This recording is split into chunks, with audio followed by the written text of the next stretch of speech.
Well, hello, and welcome back to Iowa Prison Perspectives. This is the next interview in the series of interviews with people who either have someone who's incarcerated in Iowa, have been incarcerated themselves in the state of Iowa, work as an advocate in the state of Iowa for the prison change, or have worked in the Department of Corrections or in the criminal justice system. These interviews are all a collaboration between Iowa Cure, Iowa Justice Action Network, and Living Beyond the Bars of Iowa. This particular channel is called Iowa Prison Perspectives. We really want to hear from you, the public. The purpose of these interviews is to inform you about what goes on in prison and in the criminal justice system from all of those perspectives, because we really believe that it's important for you, the public, to understand how people who've worked for the Department of Corrections feel and how they see the prison system, how people who have been incarcerated see the prison system, how people who love someone who's incarcerated see the prison system, and how those of us who are advocating for some change see the prison system, and why those of us who are advocating really believe that there needs to be some changes. If you want to reach me, which I hope you do, I hope you want to reach out and let us know your thoughts. Let us know if you agree with what we're saying, if you disagree with what you're saying, if you think we're correct, if you think we're wrong, if you yourself would like to be interviewed, or if you have someone who would like to be interviewed, please contact me. And I can be reached at Iowa Prison Perspectives at gmail.com. And that's IA Prison Perspectives at gmail.com. This evening, we are going to listen to a woman who is the president of Iowa Cure. Her name is Wendy Wittrock, and she's been involved in working in the prison system and also has a degree in criminal justice here in Iowa. She will be talking to you about some of the main concerns that Iowa Cure has and some of the reasons that we have those concerns. So I am the vice president of Iowa Cure, so I know Wendy very well. So forgive me for being overly personal with her as far as calling her Wendy and the way that I address her. And so now I will turn it over to you, Wendy, and please inform us about Iowa Cure and the things that we are concerned about. Iowa Cure is a chapter with National Cure, and there's also an international chapter as well. Charlie Sullivan is in charge of the national chapter out of Washington, D.C., and there's many chapters across the United States. The international chapters, they will have an international conference every 3 years where they meet and they discuss international issues across the world. So some of the issues that go on here in the United States may be vastly different than a lot of the issues that go on in countries around the world. And crimes that occur in other countries can also be vastly different than crimes that happen here in the United States. So it gives a different perspective on what goes along around the world. And Charlie Sullivan, since the 1970s, has really been advocating for a lot of prison change. I have been part of CURE since 2016. I got my criminal justice degree, my corrections at Des Moines Area Community College. I also got my justice emphasis with the University of Iowa and my master's in criminal justice at Mount Mercy University. By day, I'm actually an insurance adjuster, so I'm trying to get into the fraud division to incorporate that criminal justice aspect. I haven't quite made it there yet. At night, I put on my Supergirl cape and I try to do a lot of advocacy with changing the criminal justice system. That can be a part of Iowans Against the Death Penalty, where we advocate to keep the death penalty from being reinstated in the state of Iowa. There's also Coalition for Juvenile Justice, which was founded by Sister Joanne Tallarico, and that actually became very successful when a bunch of our lifers actually are now eligible for parole, and a bunch of the lifers are now actually out on parole. That was the basis of the Miller versus Alabama case. It was a Supreme Court case that had come out. There's also Iowa Justice Action Network that I am a board member of that does a lot with mass incarceration, sentencing reform, um, a little bit with substance abuse issues, racial disparities, overall education and conferences, and getting a lot of resources out there. Iowa Cure's main focus is overall conditions of the actual prison. We do touch a little bit on sentencing structures. And when we talk about sentencing structures, we're looking more at raise the age initiatives. We're looking at a little bit of touching base with mandatory minimums, a little bit of life sentences and probation and parole. The biggest thing overall is how are people being treated in prison? A lot of family members that have loved ones, they contact us and we get contacted regularly. The issues are very, very diverse, or they can all be about the same topic. Every day is a little bit different on what we get, keeps us on our toes. So the family members will reach out to us, and what we try to do is we try to offer guidance and resources on where they should go. There, we cannot handle people's legal issues. So if someone sends us their case to read, if someone needs advice on what to do, we do have to direct them to an attorney. A lot of time, we do have to direct them to an ombudsman's office. Because there's some things and some complaints that we just don't have the jurisdiction or the authority to really help with.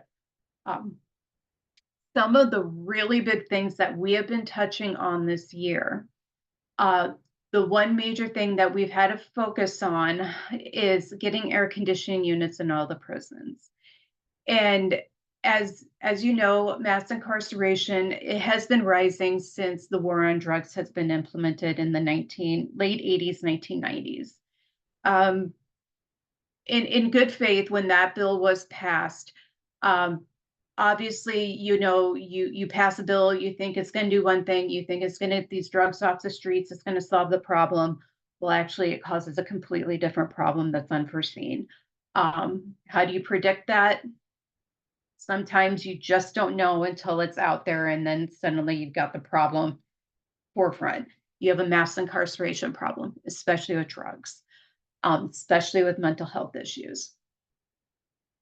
So you have that there. And in Iowa, we had two prisons in the 1990s.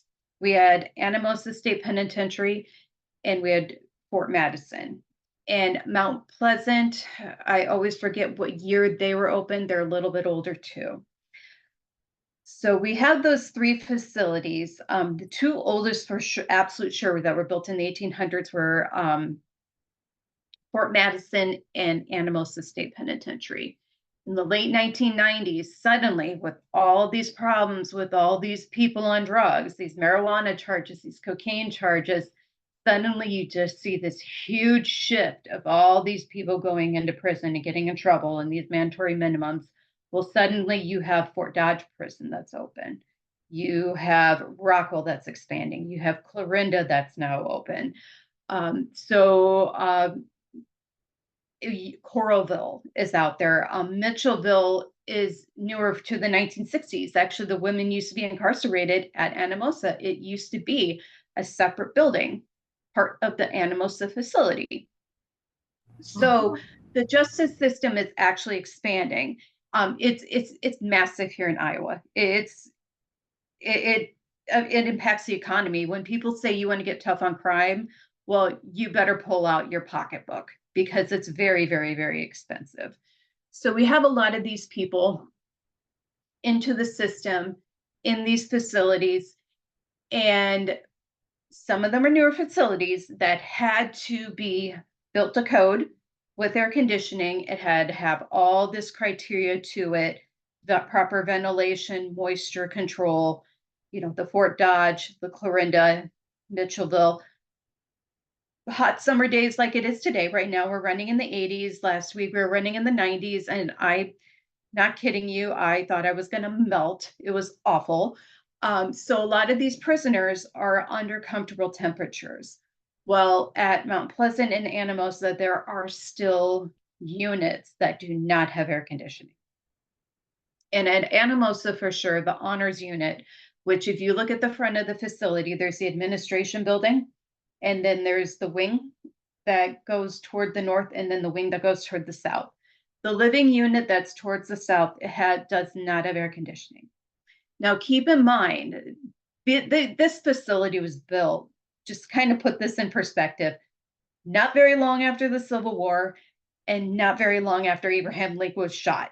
So if you really want to kind of put that in perspective, like how long these facilities were built, Yeah, it's been that's a a while. far back in time. And these facilities are still operational today. So these inmates do not have air conditioning in those units. So you run into a lot of problems. You run into mold issues, you run into humidity issues. Those spores make people sick. You have black mold growing. You have people with asthma, they get worse problems. Um, I mean, me personally, I don't sleep very well when it's hot. You know, I'm just talking from a personal perspective. And if I wake up grumpy, ain't no one happy around me. It's not pleasant to be around. So you can imagine a facility of 300 and some inmates, maybe getting 3, 4 hours of sleep from the heat and just sweltering. You know, can you just to imagine if an officer ticked them off or another inmate ticked them off, what's their reaction going to be? Probably a lit fuse. If you're anything like me, I'm going to probably mouth off to you. You know, and if you're more violent than me, you're probably going to react physically. So you run into those problems as well, you know, a lot with mold. And it doesn't seem like the feedback that I've been getting is that they're really mitigating and really cleaning out these facilities, like pressure washing it out, cleaning it out. They say that they have fans to try to put circulation in there. Well, okay, that's fine. You're circulating hot air, which is good. Don't get me wrong. Something's better than nothing. But that still doesn't take away the problem with the humidity. Humidity is a huge, and condensation are a huge source of where these problems are. It goes on the walls, it goes on the bed, it goes on papers, it goes on the floors, you slip. And so with the constant influx in these temperatures cause constant health problems. And so if you've ever had your air conditioner go out in your own personal home, you know for a fact that you walk in and you bang yourself, Kate, you can tell that your unit is down. It's not pleasant to Sure. be in. So we're really pushing and we're really absolutely advocating that the Department of Corrections really, really focuses and takes this seriously, that they get these units in. There's a lot of things that they've been citing, which just respectably, I completely understand where they're coming from. As a claims adjuster, I work in the commercial sector. Um, Air conditioning units, some of them are, you know, clean cut. They're right outside. Like if you look at where yours is at in your home, it's right outside the door, right on the side of the house. You know, someone cuts the lines, you know, the contractor can get there, they have access to it. Other ones you have to actually get cranes and all this specialized equipment, and then you have to actually make shift and put things on the roof, which in all fairness to the department, where are you going to put these condensers? Because these are not just small window air conditioning units. These are huge pieces of equipment they're going to have to ventilate this entire building. And also money has been a pain point that they've been talking about. They say that they ask for an allotment every single year, but it seems like priority of other things take that money away, and the air conditioning units take a step back or a step down.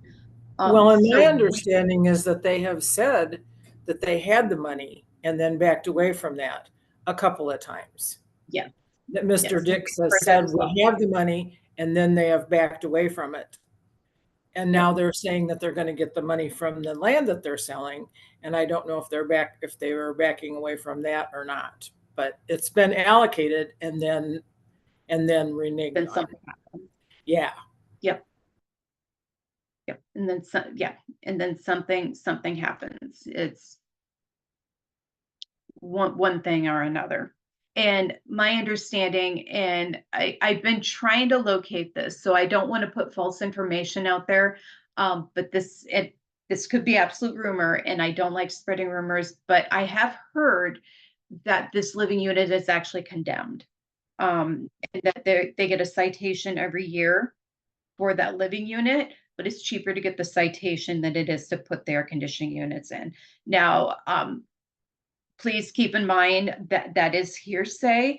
Um, I just want to put that out there as food for thought if someone can validate that or not, because if that's what is going on, and if there is any truth to that, that would be very sad. Mm-hmm. For sure. And the black mold and the air conditioning or the lack thereof is not only an issue for the people, the inmates, but also for the guards. The Yes, offices of the case managers have air conditioning, partially because they need it because they have computers. But the guards are out amongst the inmates all day long, and it's hazardous for them also. Um, I think we've talked before about sometimes it is so wet in there, so damp in there, in both Mount Pleasant and at Anamosa, that inmates can't even write letters because the paper is too wet. And there are or read puddles their of books. water. Yeah. And there are puddles of water on the floor, little puddles of water on the floor from the sweating of the floor and the walls. So it's not just a matter of people's comfort. I mean, it's a matter of health and a matter of overall well-being. It's really a health hazard, is what you're saying, I believe. So I just wanted to clarify that because I think it's really important for the public to know that we're not just talking about we think these guys should be comfortable. We're talking about serious issues. So with Yep. that, I will turn it back to Yep. you. Well, and also we were talking about, being comfortable and everything. And another thing is 95% of these inmates are going to come back into society someday. So we have to keep in mind that, they need to enter the workforce. If they have medical problems now, where's their health care going to come from? Are they going to have to get on state health care now? Are they going to be on disability from this? Because this is not a condition that you can just treat with an antibiotic and it be done and over with. Some of these diseases can be very much lifelong. So, you house 300 men at a time, and a lot of these men are in their long term. This is not a short term facility. So they are exposed to this much longer than what a short term person would be. So overall, it's an ethical issue too, and it is a human rights issue. It would be one thing if we lived in a society like when I was talking about international cure before. If we were living in a country where air conditioning never ever existed, that would be one thing. We're in the United States where this does exist. This is an option. We have the resources to be able to do this. We have the money, we have the manpower. It is an option. Um, when I was out in Kenya, um, people slept on dirt floors. They didn't know what air conditioning even was. They were just like, it was such a foreign concept that I mean, they didn't even know what toothbrushes were. And like here in America, like, you're supposed to go to the dentist once a year, in these facilities, and some men aren't even getting that. They're not even getting called for their appointments. Yes, and when they do have an appointment, they need to put in a kiosk and they need to pay for it. And it's for them, it's expensive because of the little that they make in their jobs. So Yeah. one of the things that I know you Yep. wanted to talk about was the mail system. Pigeonly is the name of the mail system that we have in Iowa now. And that's a relatively new system. So if you don't mind, if you would talk some about that. so that the public is aware of the difficulties in getting mail to someone who's incarcerated. Yeah, we've personally, Cure, when we have sent our newsletters to our members who are incarcerated, we've been having absolutely a lot of issues. There's a lot of criteria that goes into what you can and cannot mail. So when we make our newsletters, we have to make 2 newsletters now. It used to be we could make 1 newsletter, print it out. We had the stack for the inmates and the stack that we would mail to the general population. And we would just have the labels and mail it out to everybody. And it went to the proper facilities. Everybody got them.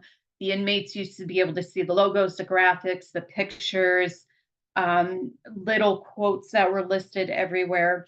To suddenly now, we had to make a newsletter that has like our graphics, our pictures, our quotes, all sorts of photos and decals all over it to make what I think I'm very visual. I love pictures. I love seeing things as I'm going through reading these newsletters. Um, Only our general membership that are not incarcerated can see that now. Our inmates get a completely different copy that is times what is it, Times Roman? I forget. I don't know my fonts anymore. um, Yeah. and it's font and it's single spaced and no graphics, no photos, no decals, I mean, just very basic, front sheet of paper, boring. And they only get 4 sheets of paper to go with that. And it has to weigh so much. It has to be in a specific envelope. And we sent out last fall, we sent out those copies to our inmates, and about 20 of them got rejected because for some reason the labels were completely erased on the front. We couldn't even tell what inmates even were missing their newsletter. It came to us. It's like someone took a magic eraser and just completely took it off. So we got some inmates that did come back and say, hey, I never got a newsletter. And we happily sent a new one, which was not a big deal at all, but we just had no clue who else was missing their newsletter. And then we resent out our spring newsletter in April. And we're pushing on probably, Sue, keep me honest, 2.5 months now. Yes. Maybe 3, push 3's a little bit of a stretch, that we have mailed these newsletters out and our inmates still have not received them. Right. We have been checking in constantly and persistently when the inmates call us and we ask them, have you gotten it yet? And they're like, no, we haven't seen it. And these are not individuals that would just say that to spite the department. These individuals get excited when they see these newsletters because they really like the substance of what's in there. And when they call, they really like to talk about what is in that newsletter and they have follow-up questions. So we're running into those issues. Family members are running into timeliness. We did get feedback from an inmate who shall remain anonymous that has found out that all legal mail is going to start being scanned and put into the system. It is no longer going to that's been verified in all the prisons. Yeah. So that is a huge issue because no matter what, that is attorney-client information, that it's confidential, and that it's going to be stored on the cloud for the prison for anyone to look at. I don't care if they say it's confidential, they're not going to read it, no one has access to it. No, I may be a claims adjuster. I may work, air conditioning unit claims. I also work cyber claims too. And let me tell you, if someone wants to get into something and to look at it, they know how to do it and they will find a way and they will read it. So, yes. And also family members, one of the things that CURE has, in addition to what you've talked about, is a support group for family members. And one of the complaints that is and Living Beyond the Bars has a support group also. And one of the complaints or concerns that is voiced all the time is that mail does not get there. Guys and women are waiting months and months and months for mail. I personally sent a graduation card a year ago that hasn't gotten there yet. And I sent a Christmas card last Christmas and it has not gotten there yet. So, a number of inmates and their family members have decided just not even to bother using the mail anymore, which really limits anything that people can get from their children in particular. They just can't, kids used to draw pictures for dad and mom and what have you, and Yeah. grandma and grandpa and what have you. And that just does not get through to the grandma or the grandpa or the mom or the dad. And so children are not, that limits contact with the child between the parent and child or the Yeah. grandparent and the child. Most incarcerated people now are just resigned to using core links and not using Pigeonly. Pigeonly is the name of the company that the department has contracted with. So I think the public needs to know that that's disruptive to family relationships, the mail system that they have chosen to be identified with. And as you know, my heart is with the families. That's the big deal. That's personally the Yeah. big deal to me. That's the big deal to me. So, is there anything else that you feel like you want to cover in this particular interview? I would say to anybody out there, if you see something, hear something, say something, absolutely. Um, you know, come to us or look at resources out there, try to verify if it's true. Because if you hear something, it may be a rumor, it may be true, get it vetted. Absolutely.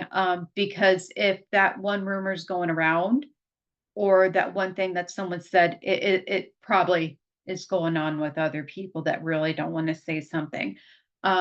Inmates are at some points, certain situations, hesitant to talk about stuff, especially over the phone, um, because those calls are recorded. So if they have a complaint and they really need to get something off their chest, and they're afraid of repercussions happening to them, um, those are things that definitely the ombudsman needs to go at. And if there's constant trends going on, we want to be a resource too.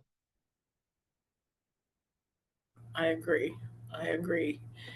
And I also, do you have any personal feelings or thoughts about what you think needs to change that you want to be part of this interview?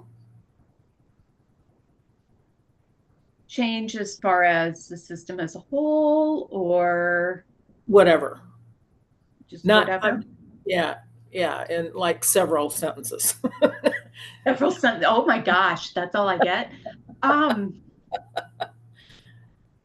I guess just to try to sum it up, if I had a magic wand, um, there's a lot that I would try to fix. And I wouldn't be able to say it all in a few sentences, because there's a lot of work we need to do. Um, I don't want to say our system is completely screwed up. I just think there's a lot of decisions that were made that had bad end results. That, there's a lot of collateral damage that we need to fix.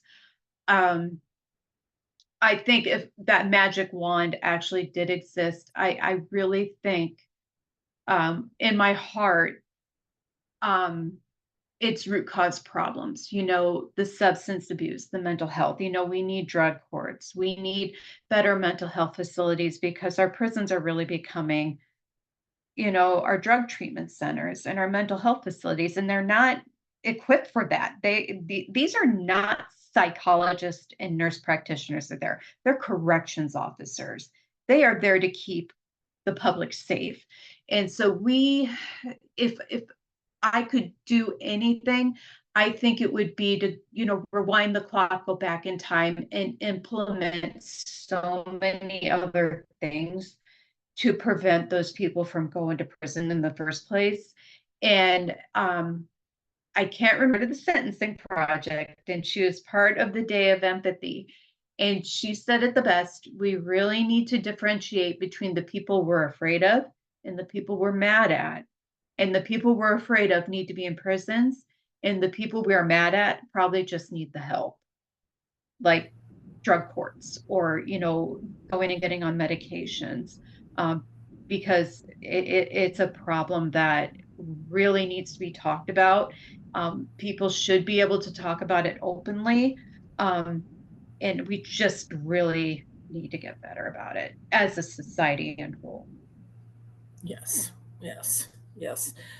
That quote is actually from Brian Stevenson from the, Okay. yes, yeah, from Okay. the Southern law firm. He's the person who has really, really done a lot to help people on death row get off death row who were not Yeah. guilty in the first place. It's poor people, and done a lot about mass incarceration and done a lot for Black Americans who have been treated very unfairly by the criminal justice system. So that quote actually came from him. Okay. Well, thank you very much for your time and for your insight and for all the work that you do. It's very much appreciated. And if anybody is interested in Iowa Cure, could you tell them what the email address is and what the web page is so that they could look that up? And if they want to join, joining is free. So if they wanted to join, um, just let them know that information.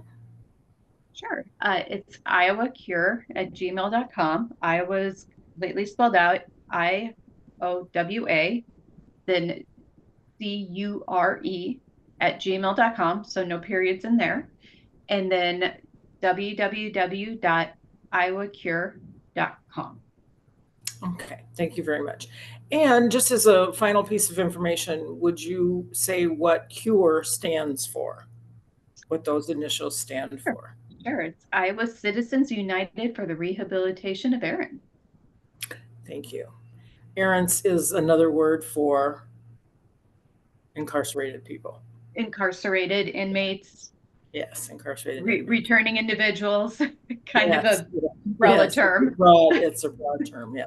A lot Yeah. of people have said, "What is an errant?" Well, that's what it is. Somebody who has broken the law and is being and having consequences for that. So, Yep.